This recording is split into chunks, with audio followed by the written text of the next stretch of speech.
আসসালামু আলাইকুম বন্ধুরা, আশা করি সবাই ভালো আছেন। আমি আজ ভোরবেলা ঘুম থেকে উঠে প্রভাতের সকল কাজ সেরে মেজো মেয়েকে স্কুলে যাওয়ার জন্য রেডি করে দিচ্ছি। ওর ক্লাস সকাল 7টায় শুরু হয়, তো ওকে চুল বেঁধে খাওয়াই দিলাম। ওকে খেতে দিলেও অনেকটা দেরি করে, যেন নিজের হাতেই সকালবেলা খাওয়াই দিই।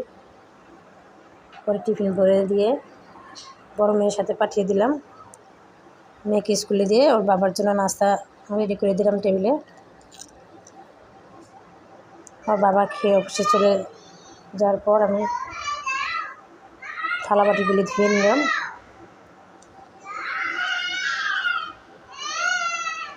থালা বাটি ধোয়ার পর আমি দুপুরে রান্নার জন্য পাকঘরে চলে আসলাম।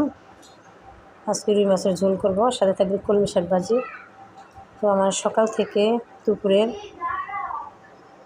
সংক্ষেপে আমার কাজের রুটিন দিলাম। বন্ধুরা, ভালো লাগলে লাইক করবেন, শেয়ার করবেন, সেই সঙ্গে সাবস্ক্রাইব করতে ভুলবেন না। রান্না শেষে মেয়েরা স্কুল থেকে চলে আসার পর আমি ওদের খাবার দিলাম।